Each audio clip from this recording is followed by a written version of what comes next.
দেশের সামুদ্রিক জলসীমায় টেকসই মৎস্য আহরণ ও সামুদ্রিক মাছের সুষ্ঠু প্রজনন নিশ্চিত করতে বাংলাদেশ কোস্ট গার্ড নিয়মিত অভিযান পরিচালনা করে আসছে। সামুদ্রিক মৎস্য সম্পদ ও জীববৈচিত্র্য রক্ষায় সামুদ্রিক মৎস্য বিধিমালা অনুযায়ী দেশের উপকূলীয় ও সামুদ্রিক জলসীমায় আর্টিসানাল ট্রলিং সম্পূর্ণরূপে নিষিদ্ধ করা হয়েছে।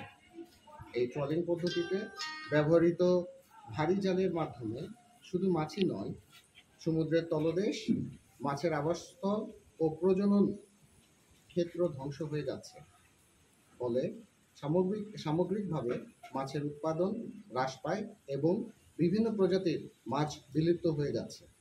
এছাড়াও ট্রলিংয়ের ফলে কোটি কোটি পোনা মাছ ও অন্যান্য সামুদ্রিক প্রাণী অনাকাঙ্ক্ষিতভাবে জালে আটকা পড়ে মারা যাচ্ছে এবং বিষাক্ত পরিবেশ তৈরি হয়, যা জীববৈচিত্র্যের জন্য মারাত্মক ক্ষতিকর।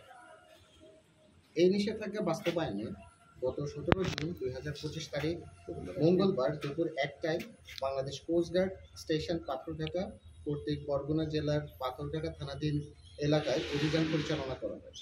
উক্ত অভিযানে 2টি অবৈধ আর্টিসানাল ট্রলিং বোট জব্দ করা হয়। অভিযান শেষে ট্রলিং বোট মালিকের নেতৃত্বে একদল ভাড়াটিয়া দুষ্কৃতিকারী কোস্ট গার্ড সদস্যের উপর অতর্কিতভাবে হামলা চালায়। এ সময় কোস্ট গার্ডের একটি পিকআপ, একটি মোটরসাইকেল ভাঙচুর ও টহল কার্যে নিয়োজিত একটি কাঠের বোট ডুবিয়ে দেয়।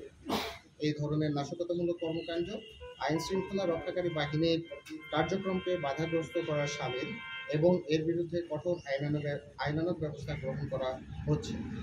দেশের সামুদ্রিক মৎস্য সম্পদ রক্ষা ও আইন শৃঙ্খলা পরিস্থিতি স্থিতিশীল রাখতে বাংলাদেশ কোস্ট গার্ড 24 ঘন্টা টহল ও নজরদারি অব্যাহত রেখেছে। এর ফলে কোস্ট গার্ডের আওতাধীন উপকূলীয় ও নদী তীরবর্তী এলাকায় আইন শৃঙ্খলা পরিস্থিতি অনেকাংশে উন্নতি হয়েছে। ধন্যবাদ।